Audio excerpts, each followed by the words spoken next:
ఈరోజు మీ ముందు మేమందరం ఇలా నిలబడటానికి ప్రభు మహాకృపను చూపించారు. ఆయన మన మధ్య లేకపోయినా వారి యొక్క కుమారులు మనతో మాట్లాడారు. చాలా సంతోషం బాబును చూడటం. యునైటెడ్ యూత్ ప్రేయర్ ఫెలోషిప్ కార్యవర్గం అంతా వేదిక మీద ఉన్నారు, చాలామంది వెనుక భాగంలో ఉన్నారు. వారందరిని బట్టి నేను ప్రభువుని స్తుతిస్తూ ఉన్నాను. అమ్మా చాలా సంతోషం రా. ఈరోజు 206వ రోజు. ఎన్నో రోజమ్మా? 206వ రోజు. ఈ నూతన సంవత్సరం ప్రారంభించిన తర్వాత 206వ రోజులో దేవుడు మనల్ని ఏం చేశాడు? సజీవులుగా ఉంచాడు. దేవునికి స్తోత్రం. ఈ రోజున చాలా మంది తల్లికి బిడ్డలు లేరు, భర్తకు భార్య లేరు, భార్యకు భర్త లేని పరిస్థితి. కనుకనే కోవిడ్-19 దాని ప్రభావంతో ఎన్నో కుటుంబాలు చిన్న భిన్నమైపోయినాయి. కానీ ప్రభువు మన ఎడల తన వాత్సల్యాన్ని చూపించాడు. ఆయన సజీవులుగా మనం ఉంచాడు. నిజంగా ఎంత అద్భుతం అండి, ఎంత అద్భుతం. అమ్మా 206వ రోజు చూడటం అంటే మాటలా అమ్మా? 200 రోజు అంటేనే చాలా గొప్పది. కానీ 206వ రోజుని దేవుని సన్నిధిలో ఈ పరిశుద్ధ వేదిక ముందు మీ అందరితో కలిసి ఉండడం దేవుడు నాకు ఇచ్చిన భాగ్యంగా నేను తలస్తా ఉన్నాను. ఎందరో పెద్ద వయసులో ఉన్న అమ్మోళ్ళు వచ్చారు.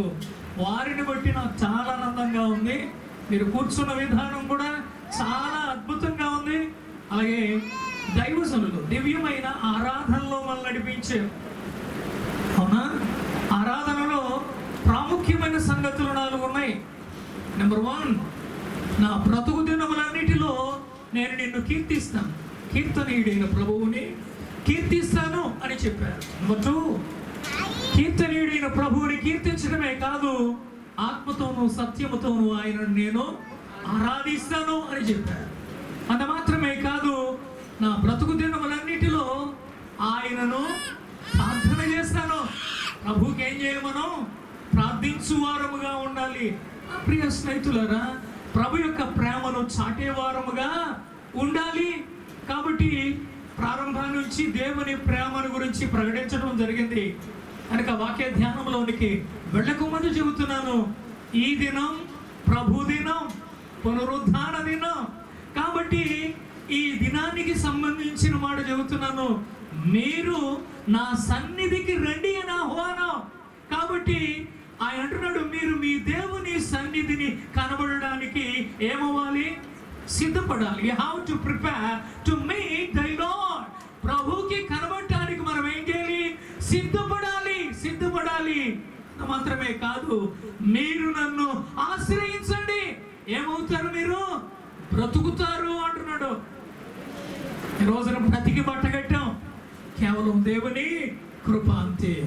కాబట్టి ఈ 206 దినముల వరకు మన కన్నీటిని తుడిచి, మన చేతి పనులను స్థిరపరిచి, అనుదినాహారం ఇచ్చి, ఆరోగ్యం ఇచ్చి, రెక్కల కష్టాజీతాన్ని దీవెనకరం చేసి, శుభప్రదమైన ఆనవాళ్ళతో ఆయన మనను సజీవులుగా ఉంచినందుకు దేవునికి కృతజ్ఞతలు చెబుతూ ఒక పాట నేను పాడి దేవుని వాక్య ధ్యానంలోకి వెళ్తాను.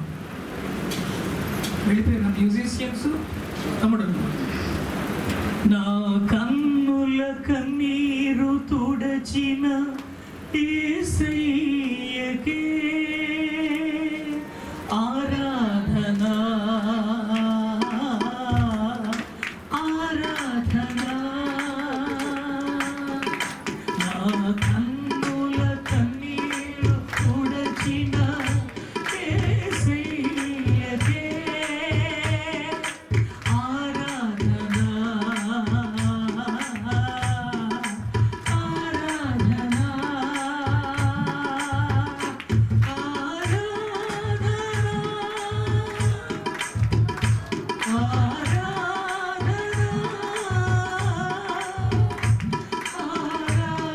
ఆరాధనా.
మంచి దేవుడు అండి మన దేవుడు.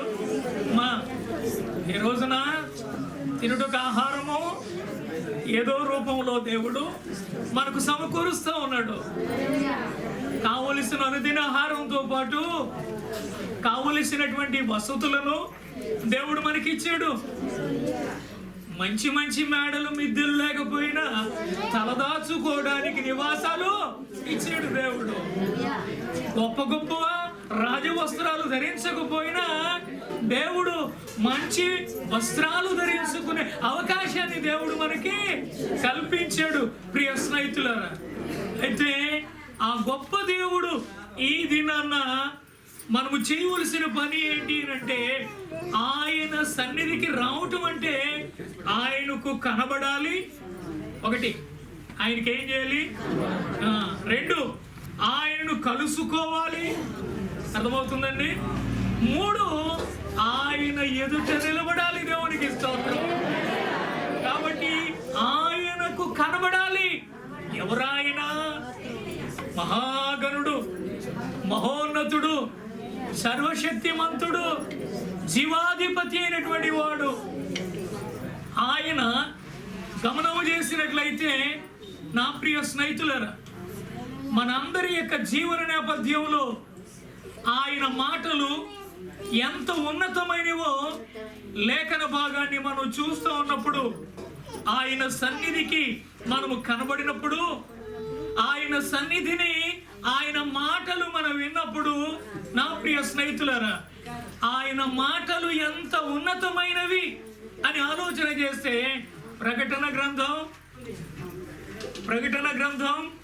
21వ అధ్యాయం 25వ వచనం చదువుతా ఉన్నాను. అప్పుడు సింహాసనాసీనుడై ఉన్నవాడు, ఇదిగో సమస్తమును నూతనమైనవిగా చేయుచున్నానని చెప్పాను. మరియు ఈ మాటలు నమ్మకమును నిజమునై ఉన్నవి. దేవుని మాటలు ఎటువంటి మాటలట? నమ్మకమైన మాటలు, నిజమైన మాటలు. దేవునికి స్తోత్రం. ఆయన సన్నిధికి వచ్చిన మనం, ఆయన మాటలు వినడానికి వేగిరపడుతున్న మనం, ఆయన మాటలు ఎటువంటివి? నిజమైన మాటలు, నమ్మదగినటువంటి మాటలు. ప్రియ స్నేహితుల, ఆలోచన చేస్తే మత్తయి సువార్త 24వ అధ్యాయం 35వ వచనంలో అంటున్నాడు, నా మాటలు గతించవు అంటున్నాడు. గతించని మాటలు కలిగినటువంటి వాడు. మన దేవుని మాటలు గతించిపోయేవి కావు ప్రియ స్నేహితులను. మార్కు సువార్త 12వ అధ్యాయం 37వ వచనాన్ని చూస్తూ ఉన్నప్పుడు, సంతోషాన్ని ఆనందాన్ని ఇచ్చేవి దేవుని మాటలు. దేవుని మాటలు మనకేమిస్తాయి? సంతోషం, ఆనందాన్ని ఇస్తాయి. మత్తయి సువార్త 7వ అధ్యాయం 24వ వచనంలో అంటున్నాడు, మంచి పునాది వేస్తాయి.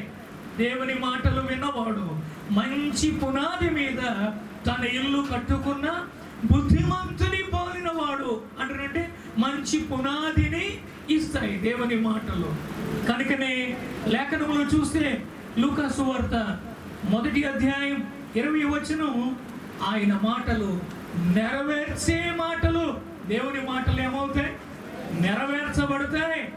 దైవజనురాలు కానీ దైవజనుడు కానీ దేవుని ఆత్మ చేత ప్రకటించబడినప్పుడు ఆ మాటలు ఆ కాలమందు ఏమవుతాయి? నెరవేర్చబడతాయి. నా ప్రియ స్నేహితులారా, ఇంకొక మాట చూసినట్లయితే యోహాను సువార్త 6వ అధ్యాయం 68వ వచనంలో అంటున్నాడు, నిత్య జీవపు మాటలు. యేసయ్య మాటలు నిత్య జీవపు మాటలు. కనుకనే ఆ మాటలు పట్టుకునే ఆదిమ సంఘం శ్రమలు వచ్చినా, ఇబ్బందులు వచ్చినా, కష్ట నష్టాలు వచ్చినా, ఇరుకులు వచ్చినా వాళ్ళు ఏం చేశారు? యేసు ప్రభు మీద ఆనుకున్నారు. యేసు ప్రభు మీద ఆనుకుని వాళ్ళు సాగి వెళ్ళారు.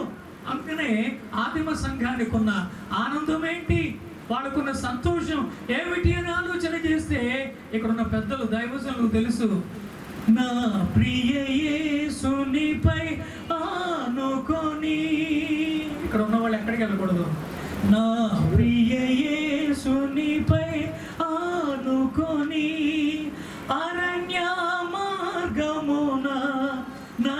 నడచుటయే మాకెంతో ఆనందమో, అరణ్య మార్గమున నడచుటయే మాకెంతో ఆనందమో. ప్రియా ప్రభువు మీద ఆనుకుని వెళుతా ఉన్నప్పుడు ఎంత సంబరపడిపోయారో. నేను చిన్నప్పుడు మెడ్రాస్ నుంచి ఒక దైవజనుడు వచ్చాడు, నటరాజు మొదలయ్యారు. ఆయన వచ్చి సభల్లో ఆనాడు ఇన్స్ట్రుమెంట్స్ ఏమి ఉండేవి కాదు, ఎకాడియన్ ఆయనకు వచ్చు. ఎకాడియన్ పట్టుకుని ప్రజల మధ్యలోకి వెళ్ళి ఆయన తన ఆనందాన్ని వ్యక్తం చేసేవాడు దేవుని సన్నిధిలో. ఆ ఆనందం ఎట్లాగో ఆయన వ్యక్తపరిచేవాడంటే, ఎవరో పాడని గీతములో యేసుతో నేను పాడుటకై హేతువు లేకై ప్రేమించెన్, హేతువు లేకై ప్రేమించెన్, యేసుకు నేనే కృపగలను. హల్లెలూయా హల్లెలూయా హల్లెలూయా హల్లెలూయా హల్లెలూయా అని పాడెదను, ఆనందముతో సాగెదను. దేవునికి స్తోత్రం. అమలారా, మన అక్కర్లన్నీ యేసయ్యకు బాగా తెలుసు. ఇక్కడికి వచ్చిన మనందరం గ్రహించాలి, మన అక్కర్లన్నీ ఎరిగిన వాడు. ఆయన బోధ వినటానికి సమూహాలుగా కూడి వచ్చినప్పుడు వారిని చూచి కనికరపడి ఆహారము పెట్టినటువంటి అనుభవాన్ని లేఖనములో మనం చూస్తాం. అంటే అక్కర ఆయనకు తెలుసు. ఇక్కడికి ఏ అక్కరతో నీవు వచ్చావో మనుషులు పై రూపాన్ని చూస్తారు, కానీ నా ప్రభు ఆంతర్యాన్ని చూస్తాడు. దేవునికి స్తోత్రం. కదమ్మా, మనుషులు టిప్ టాప్గా ఉన్నారంట, ఎవరో సంజయరావు గారు పైన చూస్తాం మనం, కానీ నా ప్రభువు నా హృదయాన్ని చూస్తాడు. దేవునికి స్తోత్రం. నాలో ఉన్నటువంటి నా ప్రభు నా అక్కర ఎరిగినటువంటి వాడు.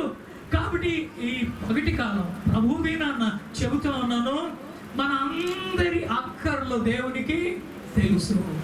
అక్కర్లు తీర్చబడాలి అని అంటే మనము దేవుని సన్నిధికి రావాలి, దేవుని సన్నిధిలో కనబడాలి.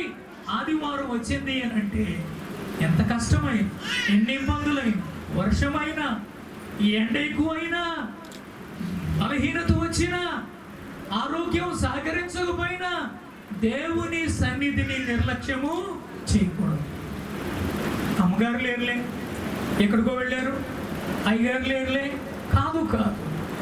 ప్రభు ఎవరో ఒకరిని ఏర్పాటు చేసుకుంటాడు. ప్రభువుకి అసాధ్యమైనది ఏది లేదు ప్రియ స్నేహితులారా.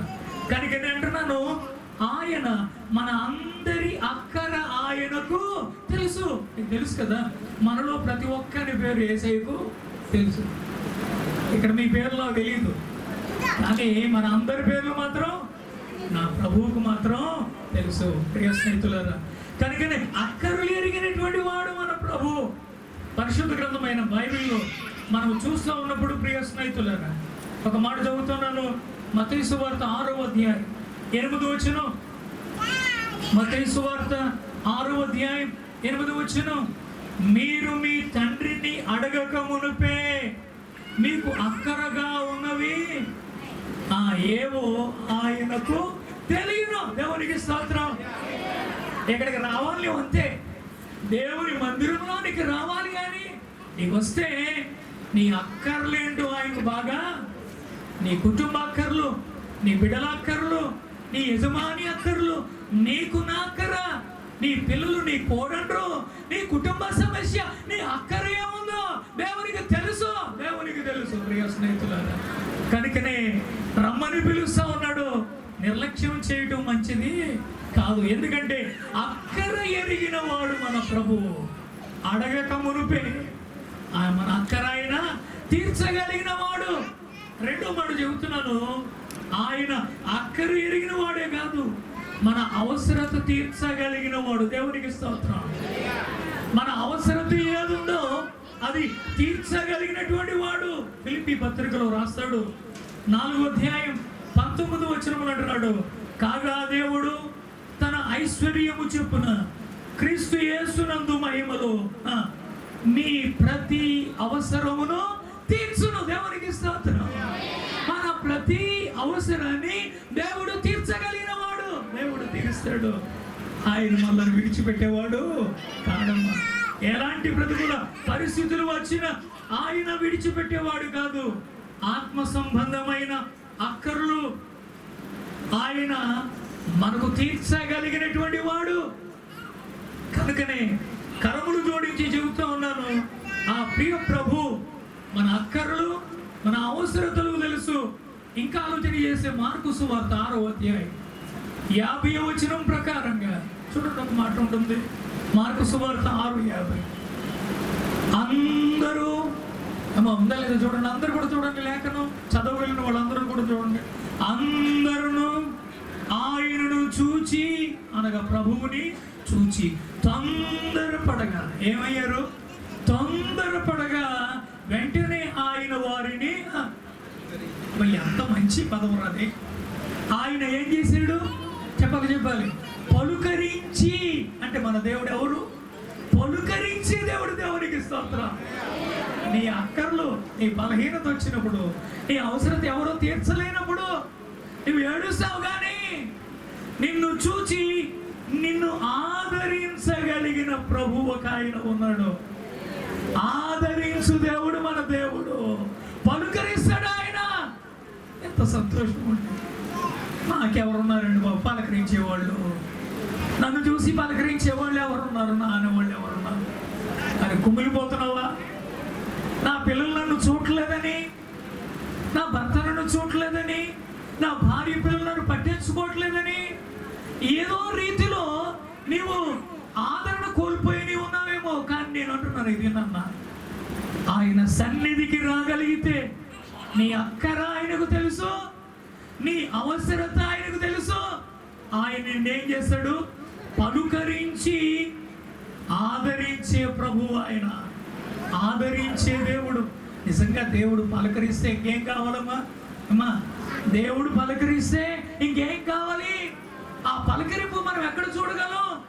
అమ్మగారు మాట్లాడితే, అయ్యగారు లేని ప్రజెన్స్ లో అమ్మగారు మాట్లాడుతూ ఉంటే ఎవరి మాటలవి? దేవుని మాటలు. అంతే. అమ్మగారిని మనం చూడకూడదు. అమ్మగారి ద్వారా ప్రభువు పలికిస్తున్న మాటలు ఎంత గొప్పవో మనం చూడాలి. అర్థమవుతుందా?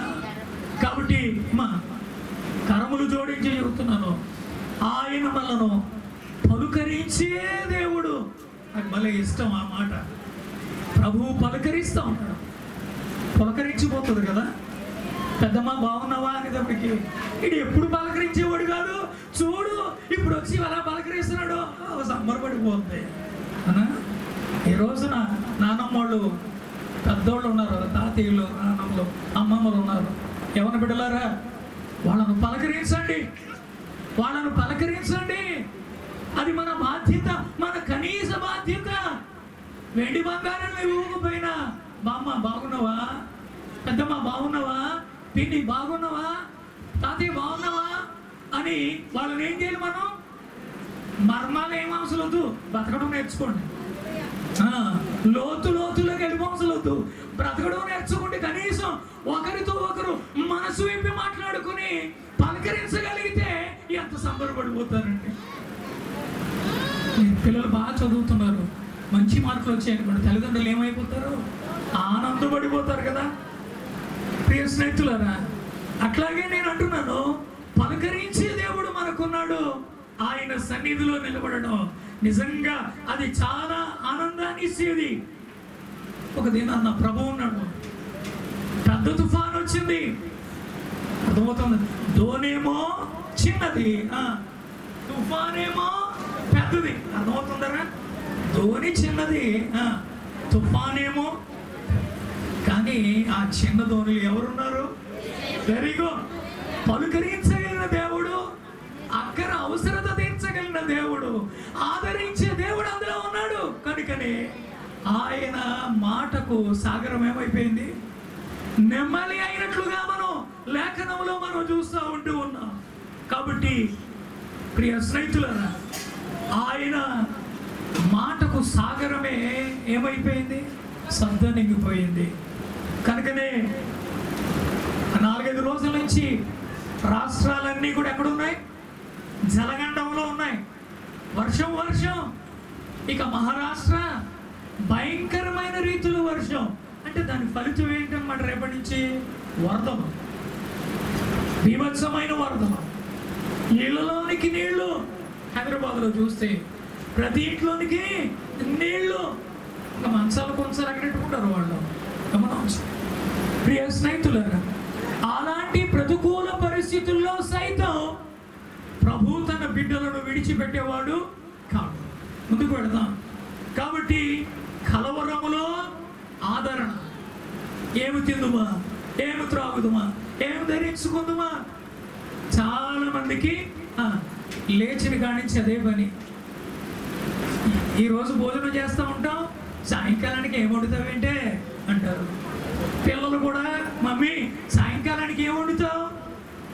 ప్రియ స్నేహితులారా, ఇంకా అవ్వలేదు, రాబోయే దానికోసం ఏం చేస్తున్నాం, మనం ఎదురు చూస్తూ ఉన్నాం. కానీ ఏ సమయమున మనకేది కావాలో మన అక్కర ఎరిగిన తండ్రి మనకున్నాడు. అందుకనే అన్నకు తెలిసింది, యేసు ప్రభు పాదాల మీద అన్నీ ఎరిగిన తండ్రి. ఎవరట ఆయన? అన్నీ ఎరిగిన తండ్రి అన్నాను దీవించి వన్నేకెక్కిన కొడుకు చెన్నుగా నీచిన కరుణాపీఠము చేరరే. ఎక్కడికి రావాలి? కరుణాపీఠం ప్రభు సన్నిధికి రావాలి. యేసు ప్రభు సన్నిధికి రావాల్సిన ఆవశ్యకత ఉంది. నా ప్రియ స్నేహితులారా, నిర్లక్ష్యము చేయడం మంచిది కాదు. కలవరములో యేసు ప్రభు అన్నాడు, నేను వెళుతున్నాను అన్నాడు. శిష్యులు ఏమన్నారు? ఏమయ్యా, నేను నమ్ముకుని నీ వెంటే ప్రయాణం చేశావు, నీవు వెళ్ళిపోతున్నావంటే ఎలాగో? ప్రభు మనకి యోహాను సువార్త 14వ అధ్యాయంలో మనకు అర్థమవుతుంది. శిష్యులు కలవరపడిపోతుంటే యేసు ప్రభు వారు శిష్యులతో ఏమన్నారో తెలుసా? ఇదిగో నా శిష్యులారా,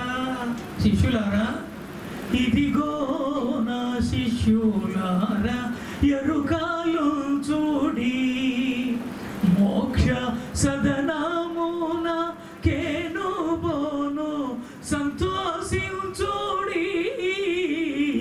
ఇదిగో నా శిష్యులారా, ఎరుకాలు చూడి. శిష్యులారా, మీరు కలవరపడద్దు. నేను వెళ్ళి నేనుండు స్థలములో మీరు ఉండులాగున నేను మరలా వస్తాను.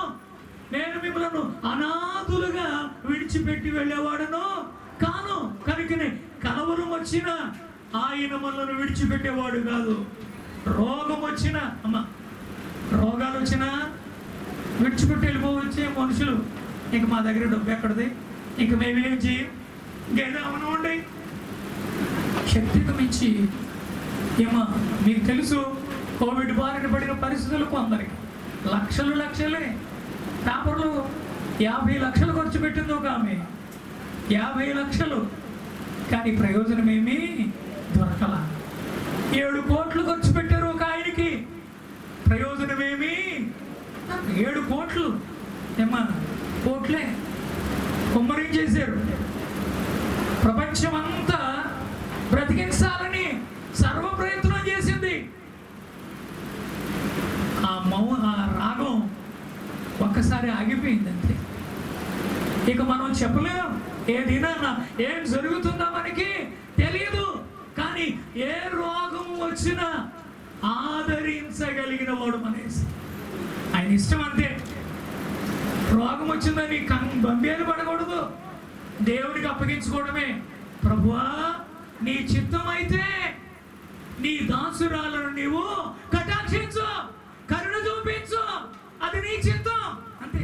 దేవుని చిత్తానికి మనం ఒప్పుకుంటే దేవునికి ఇష్టమైతే మనం ఏం చేయగలడు ఆయన? చాలామంది అంటారు గడ్డి పరక వేస్తే నిలబడిపోతాడు. గడ్డి పరక వేస్తే నిలబడిపోవడం కాదు. దేవుడు ఒక్కసారి కనుక కరుణిస్తే, కటాక్షిస్తే, ఆశీర్వదిస్తే అది ఎన్నటన్నిటికీ ఆశీర్వాదమే. కాబట్టి రోగశయ్యం మీద ఆయన మనల్ని ఏం చేస్తాడు? ఆదరిస్తాడు. ఎంత సంతోషం. కాబట్టి రోగాలు లేని వాళ్ళు ఎవరు లేరు. డాక్టర్ దగ్గరికి వెళ్ళి చూపించుకుంటే ఏమీ లేదు నాకు అనుకున్నవాడు కూడా మరణం ఉందని నీకు అది చెబుతాడు. ఈరోజు ఒకటి కాదు ఎన్నైనా ఉన్నాయి అని పరిస్థితులు కనబడుతూ ఉన్నాయి. కనుకనే నేను ముందుకు వెళుతూ ఉన్నాను. రోగములు, ఆదరణ, శ్రమలు.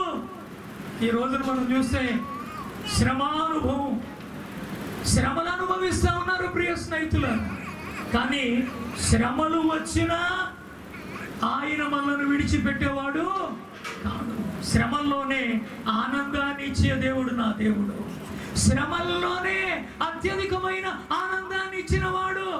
మాసిదోనియా సంఘం ఉంది బైబిల్లో, మహా గొప్ప సంఘం. అది నిరుపేదల సంఘం, కానీ పేదలైన వారికి సహాయం చేసిన సంఘం. దేవునికి స్తోత్రం. ఎవరటి వాళ్ళు? నిరుపేదలు వాళ్ళు, కానీ ఎవరికి సహాయం చేస్తున్నారు? పేదలైన వారికి సహాయం చేస్తున్నటువంటి సంఘం. అంటే ఆ సంఘం దేవుని కృపలో నిలిచిన సంఘం. దేవునికి స్తోత్రం. కృపకు పాత్రమైన సంఘం అనగా యేసు ప్రభువునందు నిలిచి ఉన్న సంఘం. కాబట్టి ఈ రోజున మనము ఆయన ఎదుకు వచ్చిన మనం కనబడాలి. ప్రభువుకి ఏం చేయాలి? యూదుల అధికారి దేవుని సన్నిధిలోనికి వచ్చి ఏం చేశాడు? కనబడ్డాడు. ప్రియ స్నేహితులు, ఇజ్రాయేలుకు బోధకుడు, పరిసయ్యుడైనటువంటి ఆయనే దేవుని ఎదుటకు రావడం, ఆయన్ని కనబడటానికి రావడం మనం చూస్తూ ఉన్నాం. శాపదేశపు రాణి ప్రియ స్నేహితులారా సొలొమోను దగ్గరికి కనబడటానికి వెళ్ళింది. సొలొమోను కంటే గొప్పవాడైన వాడు మన దేవుడు. దేవునికి స్తోత్రం. కాబట్టి గొప్పవాడైనటువంటి దేవునికి మనం ఏం చేయాలి? కనబడాలి. ఆయన కలుసుకోవాలి. ఆయన ఎదుట మనం నిలబడాలి. కానీ వీళ్ళు ఎలా ఉన్నారో చూద్దాం ఒక్కసారి. ఆమోసు గ్రంథంలో మనం చూడగలిగితే 4వ అధ్యాయం, ఆమోసు గ్రంథం 4వ అధ్యాయం 6వ వచనాన్ని చదువుతూ ఉన్నాను చూడండి. మీ పట్టణములన్నిటిలోనూ నేను మీకు దంతశుద్ధి కలుగ చేసినను, మీరున్న స్థలములన్నిటిలో మీకు ఆహారము లేకుండా చేసినను, మీరు నా తట్టు తిరిగిన వారు అంటే నా యొద్దకు వచ్చిన వారు నన్ను కనుగొన్నవారు కారు, నా ఎదుట నిలబడిన వారు మీరు కారు అంటున్నాడు. జాగ్రత్తగా గమనం చేయాలి. యూదా జాతి దేవుని ప్రజలుగా వెలుగొందుతున్నటువంటి ఇజ్రాయేలుతో దేవుడు మాట్లాడుతున్న మాటలు గమనం చేసినట్లయితే, మీకు ఆహారము లేకుండా చేశాను, కానీ మీరు నా యొద్దకు వచ్చిన వారు. ఎంత బాధాకరం అండి. అంటే ఇక్కడ గమనం చేసినట్లయితే కరువు వచ్చిందనమాట. ఏమొచ్చిందిరా? కరువు వచ్చింది. కరువు వచ్చినా కూడా కరువును తీర్చగలిగినటువంటి దేవుని దగ్గరికి వాళ్ళు రాలే. అయినా ప్రేమ కలిగిన ప్రభు అన్నాడు, అరే వాళ్ళకి దంతశుద్ధి చేశాను రా, తినడానికి ఆహారం లేకుండా చేశాను, తగ్గించాను, అయినా వారు నా యొద్దకు వచ్చిన వారు కారు అన్నాడు. ఇక 8వ వచనం చూచినట్లయితే, 2-3 పట్టణం వాళ్ళు నీళ్లు త్రాగుటకు పట్టణానికి ఏగిపోగా అచ్చట నీరు వారికి చాలకపోయేను, అయినను మీరు నా తట్టు తిరిగిన వారు. ఒకటి కష్టం వచ్చింది, వాళ్ళు రాలేదు. అనావృష్టి వచ్చింది, అయినా వాళ్ళు దేవుని ఎదుకు రాలేదు. నీళ్లు అర్థమవుతుంది కదండి. నీళ్లు త్రాగడానికి నీళ్లు లేకపోతే ఎంత ఇబ్బంది. కుళాయిలో ఉన్న వాళ్ళకి తెలుస్తుంది. 2 రోజులకో 3 రోజులకో నీళ్లు వదిలాడు అనుకోండి, ఇక చూడండి ఇంట్లో ఉన్న వాళ్ళందరూ మనవడు మనవరాలు తాతయ్య మొత్తం అందరూ ఆ బకెట్లు పట్టుకుని వెళ్ళి ఏం చేస్తారు అక్కడ క్యూలో యుద్ధమే. కొన్నిసార్లు నేను ముందెట్టానంటే నేను ముందెట్టాను అంటే ఇక్కడ గమనం చేస్తే 2-3 పట్టణం వాళ్ళేమో ఒక పట్టణానికి వెళ్ళారు. నీళ్ళు సరిపోతాయి మరి. అయినా వారు దేవుని తట్టు తిరిగిన వారు కారు. అంటే కరువు వచ్చినా రాలేదు, అనావృష్టి వచ్చినా రాలేదు. ఇక 9వ వచనం చూడండి. నీ సస్యములను ఎండు తెగులు చేతను కాటుకు చేతను నేను పాడు చేసేదని గొంగలి పురుగు వచ్చి మీ విస్తారమైన వనములను ద్రాక్ష తోటలను అంజూరపు చెట్లను ఒలివ చెట్లను తినివేసెను. అయినను అంటే తెగుళ్ళు వచ్చినా దేవుని దగ్గరికి రాట్లా, అనావృష్టి వచ్చినా దేవుని దగ్గరికి రాట్లా, కరువు వచ్చినా దేవుని దగ్గరికి రాట్లా. ఇంకా చూసినట్లయితే 10వ వచనం చూడండి. నేను ఐగుప్తుల మీదికి తెగుళ్ళు పంపించినట్లు మీ మీదికి తెగుళ్ళు పంపించి తిని మీ దండుపేటలో పుట్టిన దుర్గంధమును మీ నాసికారంధ్రములకు ఎక్కునంతగా మీ యవ్వనులను ఖడ్గము చేత హతము చేయించి తిని. ఏం చేశాడట ఇక్కడ? ఖడ్గము అనేది కూడా వచ్చింది. ఇంకా ఆలోచన చేసినట్లయితే ప్రియ స్నేహితులారా, ఎన్నెన్ని ఇబ్బందులు వచ్చినా కూడా వాళ్ళు దేవుని సన్నిధికి కనబడిన వారు కారు. నా ప్రియ స్నేహితులారా, మరి మీరు ఎలా వస్తున్నారో నాకు తెలియదు, కానీ నేను కర్మలు జోడించి చెబుతున్నాను. ప్రభు దినం వచ్చింది అంటే ఉన్న పాటున ఉన్న చోటున ప్రభు సన్నిధికి రావలసిన ఆవశ్యకత ఉంది. లేకపోయినట్లయితే ఎంత ప్రమాదమో ప్రియ స్నేహితులారా. మనను రమ్మనటువంటి దేవుడు ఎంత ఉన్నతుడు అని ఆలోచన చేసినట్లయితే పాత నిబంధన గ్రంథంలో చాలా మాటలు మనం చూడగలం. ఒక్కసారి హోషేయ గ్రంథం 6వ అధ్యాయాన్ని చూడగలిగితే చూడండి. హోషేయ గ్రంథం 6వ అధ్యాయం అంటే 747వ పుటలో ఉన్న భాగం. హోషేయ గ్రంథం 6వ అధ్యాయం 1వ వచనం. మనము చూడాలి, మనము యెహోవా యొద్దకు మరలుదము రండి, వెళదాం రండి, దేవుని దగ్గరికి వెళదాం రండి. ఎందుకట? ఆయన మనలను చీల్చివేసెను, ఆయనే మనలను స్వస్థపరిచెను. దేవునికి స్తోత్రం. చీల్చగలిగిన వాడు ఆయనే, స్వస్థపరచగలిగిన వాడు ఆయనే, గాయము చేయువాడు ఆయనే, గాయాన్ని కట్టువాడు ఆయనే. ఆయన పొందిన దెబ్బల చేత మనకేం కలుగుతా ఉంది? స్వస్థత కలుగుతా ఉంది. అమ్మా నేను ముగిస్తున్నాను, జాగ్రత్తగా చూద్దాం. మొదటి మాట చూసినట్లయితే చీల్చివేసిన ఆయన మనల్ని ఏం చేస్తాడట? స్వస్థపరుస్తాడట. రెండవది చూడండి, కొట్టిన ఆయన మనల్ని ఏం చేస్తాడు? కొట్టగలిగిన వాడు ఆయనే, బాగు చేయగలిగిన వాడు కూడా ఆయనే. ఆయన సర్వాధికారి అయిన వాడండి, దేవదేవుడు ఆయన, ప్రభువుల ప్రభువు, మహాగణుడు, మహోన్నతుడు ఆయన. ఆయన తనకి ఇష్టమైనదే జరిగిస్తాడు. మూడో మాట గమనం చేసినట్లయితే ఆయన మనలను బ్రతికించును అనే మాటలు మనం చూస్తూ ఉంటూ ఉన్నాం. ఆయన మనలను స్థిరపరచును అనే మాటలు చూస్తూ ఉంటూ ఉన్నాం. అమ్మా, బ్రతికించేవాడు ఆయనే, స్థిరపరిచేవాడు ఆయనే, స్వస్థత ఇచ్చువాడు ఆయనే. కాబట్టి గాయము చేసిన భయపడవలసిన పనేమి? మన ప్రభు అందరికంటే అన్నిటికంటే గొప్పవాడు. దేవునికి స్తోత్రం. నేను చిన్నప్పుడు, నేను అంటే హై స్కూల్లో చదువుతున్నప్పుడు మాసలామణి గారు అనే గొప్ప దైవజనుడు సూత్రం చెప్పాడు. ఆ సూత్రం అప్పుడు నాకు అర్థం అవ్వలేదు, ఇప్పుడు అర్థమైంది. అందరికంటే అన్నిటికంటే యేసు ప్రభువుని మనం ఏం చేయాలట? ప్రేమించాలి. అదే లేఖనాల్లో 2 దైవజనులు ప్రేమించాలి. ఆయన ప్రేమాస్వరూపి, ఆయన ప్రేమ శాశ్వతమైన ప్రేమ. God loved us with an unconditional love. దేవుని ప్రేమ నిర్హేతుకమైన ప్రేమ. అందుకని భక్తుడు అంటాడు, నా వంటి నరుడొకడు నన్ను ప్రేమించిన నా వలన ఫలము కోరు. ఆహా, నీ వంటి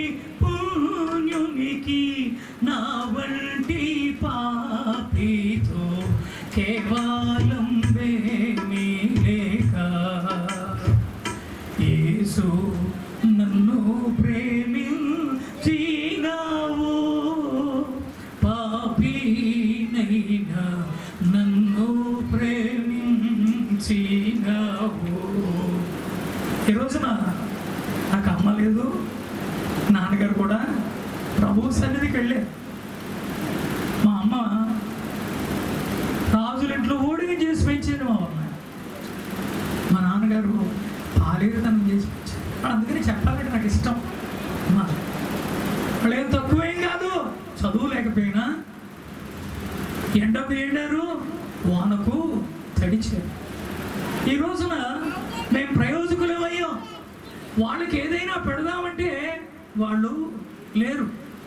కానీ నాకు అర్థమైంది, కన్నా తల్లిదండ్రుల అన్నదమ్ముల ప్రేమ కన్నా మించిన ప్రేమతో. దేవునికి స్తోత్రం. కన్న తల్లిదండ్రుల కంటే నా యేసయ్య ప్రేమ అద్భుతమైనది, అనిర్వచనీయమైనది. అందుకనే ఎవరి బిడ్డలతో చెబుతాను, God loved us with an unconditional love. నిర్హేతుకమైన ప్రేమతో దేవుడు మనల్ని ఏం చేశాడు? ప్రేమించాడు. అదే అయ్యగారు చెప్పారు కదా, మనం ఆయనను ప్రేమించడం కాదు, ఆయనే మనల్ని ప్రేమించి సశరీరుడిగా ప్రత్యక్షమయ్యాడు. ఆయన లోకానికి రిక్తుడిగా లోకానికి వచ్చాడు. ప్రియ స్నేహితులారా, నిన్ను నన్ను ప్రేమించాడు, ముక్తి బాటను చూపించాడు, ఇదే త్రోవని చూపించాడు. ఆయన సర్వలోకానికి చెప్పాడు, రెడీ మార్గంలోనికి రమ్మని చెబుతూ వాళ్ళందరినీ ఆహ్వానించాడు. ఏమని? నేనే మార్గము, నేనే సత్యము, నేనే జీవమును. నేనే మార్గము, నేనే సత్యము, నేనే జీవమును. నేనే గాని ఎవరు లేరని, నేనే గాని ఎవరు లేరని ఎంచి చెప్పిన యేసుని యోధకు, ఎంచి చెప్పిన యేసుని యోధకు, యేసుని యోధకు రమ్మనుచున్నాడు. రండి అని పిలుస్తా ఉన్నాడు. ఆలస్యం చేయడానికి వీలు లేదు. రేపు ఎలా ఉంటుందో మనకు తెలియదమ్మా. ఏ రోజు రోజుకి భయమే కదా. ఇక వచ్చే నెల నుంచి థర్డ్ వేవ్ అంటున్నారు. పిల్లలు జాగ్రత్తగా ఉంచుకుంటున్నారు. ఏ పరిస్థితులు ఉన్నాయో మనకు తెలియదు. కానీ దేవుని బిడ్డలంగా ప్రతిదినం దేవుడు మనకు నూతన వాత్సల్యాన్ని ఇచ్చి బ్రతికిస్తా ఉన్నాడు. కాబట్టి ఈ దినం బ్రతికి బట్టగట్టామంటే దేవుని కృప అంతే. కాబట్టి బ్రతికించిన దేవునికి, కాపాడిన దేవునికి, దీవించిన దేవునికి మనము అనుదినము ఆయనకు కృతజ్ఞతాస్తుతులు చెల్లించాలి. ఆరోగ్యం ఉంది కాబట్టి ఇక్కడికి రాగలిగారు. ఎంత రాగలరా? ఆరోగ్యం ఇచ్చిన దేవునికి పట్టిడను నీవు తిని బిడ్డలకు కలిగించు పెట్టడానికి అవకాశం ఇచ్చినటువంటి దేవుని ప్రేమను నువ్వు కాదని దేవుని సన్నిధిని కనబడకుండా ఏదో పనిని వ్యాపకాలు పెట్టుకుని దేవుని సన్నిధిని నిర్లక్ష్యం చేస్తే రాబోయే ఉగ్రత నుండి ఎవరు తప్పించలేరు. కాబట్టి ఆయన అంటున్నాడు, నన్ను ఆశ్రయించినట్లయితే మీరందరూ ఏమవుతారు? బ్రతుకుతారు అంటున్నాడు. అంతే. బ్రతికించగలిగిన వాడు యేసయ్య, జీవింపజేయువాడు యేసయ్య. ఆయన మాటలు గతించిపోయేవి, నిత్య జీవపు మాటలు, నిరంతరము బ్రతికించగలిగిన మాటలు. ప్రియ స్నేహితులారా, కనుకనే ఈ రోజున యేసు ప్రభుని ఎందరు నమ్ముకున్నారు నాకు తెలియదు. నిజంగా నమ్ముకున్న వాళ్ళందరికీ కరములు జోడించి చెబుతున్నాను, యేసు ప్రభుని ఇంకా మాకు కాదులేండి బాబు, అప్పుడే వద్దుని బాబు, ఆయన మాకెందుకులేండి ఇప్పుడు ఇంకానే అని అనుకున్న వాళ్ళకి చెబుతున్నాను, యేసు లాంటి రక్షకుడు మరి ఒకరు భూమి మీద లేనే లేరు. ప్రియ స్నేహితులారా, పూజార్హుడైనటువంటి దేవుడు, స్తోత్రార్హుడైనటువంటి దేవుడు, వేల్పులలో ఆయనకు సాటి అయిన వారు ధరణిలో దాతుల్లో ఎవరు లేరు. కాబట్టి ప్రియ స్నేహితులారా, అంత గొప్ప దేవుడు మన యేసు స్వామి. ఆయనలా క్షమించగలిగిన వాళ్ళు ఎవరున్నారు? ఆయనలో ప్రేమించగలిగిన వాళ్ళు ఎవరున్నారు? ఆయనకు ఆదరించగలిగిన వాళ్ళు ఎవరు ఉన్నారు? ప్రియ స్నేహితులారా, నీ అక్కర్లు తెలుసు, నీ కష్ట సుఖాలు ఆయనకి తెలుసు, నీ అవసరతలు తెలుసు. కాబట్టి నేను ముగిస్తూ ఉన్నాను, మీరు మీ దేవుని సన్నిధిని కనబడటానికి ఏం చేయకూడదు? మీరు నిర్లక్ష్యము చేయకూడదమ్మా. సండే స్కూల్ పిల్లలు సండే స్కూల్ రావు, యూత్ వాళ్ళు యూత్ పని చేయాలి. ఎవరు ఏ పని అంటే సంఘంలో పెద్దలు ఉంటే వాళ్ళ పని వాళ్ళు చేయాలి. సంఘ నాయకులు, సండే స్కూల్ టీచర్స్, ఎవరెవరు దేవుడు ఏ పని అప్పగించారో ఆ పనులలో మీరందరూ ఏమవ్వాలి? కొనసాగాలి. అర్థమవుతుందా? మనకు కావలసినవన్నీ దేవుడు ఎవరో ఒకరి ద్వారా అనుదిన ఆహారం ఇచ్చే దేవుడు. కాకుల చేత తన సేవకుని పోషించగలిగిన దేవుడు మనల్ని విడిచిపెడతాడా? ఆయన విడిచిపెడతాడా? అసలు సమస్య లేదు. కాబట్టి మన ప్రభు అందరికంటే అన్నిటికంటే గొప్పవాడు. కనీసం సూత్రం మనం పెట్టారు, అందరికంటే అన్నిటికంటే నా ప్రభువు గొప్పవాడు. కాబట్టి అద్భుత దేవుడు ఆయన, ఆశ్చర్యకరుడు, ఆలోచనకర్త, బలవంతుడైన దేవుడు. అందుకని చెల్లిపాడింది, అద్భుత దేవుడు, ఆలోచనకర్త, అద్భుత దేవుడు, ఆలోచనకర్త, ఆయేసే మా దేవుడు, ఆశ్చర్యకరుడు, ఆశ్చర్యకరుడు,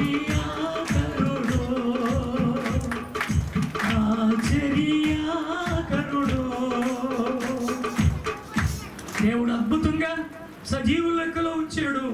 మనం కూడా ఏం చేయాలి? ప్రభు ప్రేమను ఎరిగిన మనం కూడా ప్రభు ప్రేమను ఇతరులకు ఏం చేయాలి? పంచాలి. అర్థమవుతుంది కదమ్మా? అదే ఈ రోజున అన్నగారు పేరిట ఏర్పాటు చేసినటువంటి ఈ ట్రస్ట్ ద్వారా నిరుపేదలైన వారికి, అంటే వాళ్ళకి ఏమి తినడానికి తిండి లేదని కాదు, ప్రభు అద్భుతంగా పోషిస్తూ ఉన్నాడు. వాళ్ళతో కలిసి మాకు కలిగినది వాళ్ళతో పంచి ఆనందించాలి. కుష్ఠరోగుల మధ్య ఎక్కువగా మేము కనికరిత కార్యక్రమాలు చేస్తాం. వాళ్ళతో కూర్చొని భోజనం చేసి వాళ్ళు వండినది తిని వాళ్ళు ఎక్కడికి ఉండి వాళ్ళ అవసరతలు ఏంటో ఎరిగి, పిల్లలు చదువుకునే పిల్లలకి ఏమి ఇవ్వాలో ఇచ్చాం, వృద్ధులకి ఏమి ఇవ్వాలో ఇచ్చాం. మొత్తం ఆ సమాజాలన్నిటికీ ఏమేమి అవసరతలు ఉన్నాయో వాళ్ళు మనకు చెప్పకపోయినా ఎరిగి మేము ఇచ్చామంటే గొప్ప కోసం కాదు, ప్రభు ప్రేమ. అమ్మా ఏంటది? ప్రభు ప్రేమ. ఆ ప్రేమతోనే ఈ ట్రస్ట్ ఇక్కడికి వచ్చింది. మీకు ఇవ్వబోతున్న కానుకలు గొప్ప గొప్పవేమి కాకపోయినా ప్రభు ప్రేమను మూటగడ్డి తీసుకుని వచ్చారు వాళ్ళు. అవి మీరు తీసుకొని పోతా ఉన్నారు. అవి సమకూర్చిన దేవుడు అందరికంటే అన్నిటికంటే, కనీసం ఆ సూత్రం మర్చిపోతే, అందరికంటే అన్నిటికంటే గొప్పవాడు మన యేసయ్య. ఆయన మనల్ని విడిచిపెట్టేవాడు కాడు. కాబట్టి మనం ఆయనను కీర్తించాలి, ఆరాధించాలి, ప్రార్థించాలి. బ్రతుకు దినములన్నిటిలో సాక్షార్థంగా నిలవలసినటువంటి వారమై ఉంటూ ఉన్నాం. ఎందుకంటే నేను ముగిస్తున్నాను ఈ మాట చెప్పి, ఆయన ఎటువంటి వాడు అంటే భక్తుడు అన్నాడు, అగ్ని జ్వాల వంటి కన్నులు కలవాడా, అపరంజిని పోలిన పాదములు కలవాడా. ఎంత గొప్పవాడండి! అగ్ని జ్వాల వంటి కన్నులు కలవాడా, అపరంజిని పోలిన పాదములు కలవాడా, అపరంజిని పోలిన పాదములు కలవాడా. యేసయ్యా స్తోత్రము, యేసయ్యా స్తోత్రము, యేసయ్యా స్తోత్రము, యేసయ్యా స్తోత్రము. దేవునికి స్తోత్రం. ప్రభు ఎంత గొప్పవాడు! మీ అందరూ జాగరూకులై దేవుని మాట విన్నారు. కాబట్టి రెండు మాటలు ప్రభు మన ముందు ఉంచాడు. ఆయన సన్నిధిలో మీరందరూ కనబడాలి, ఆయనను మనము ఆశ్రయించాలి. ఆయనే మనకు సరిపోయిన వాడు. అది సర్వకాల సర్వావ్యవస్థలేదు, అన్ని విషయంలో సరిపోయిన వాడు. శిరం ఉంచుదామా, ప్రార్థన చేద్దాం.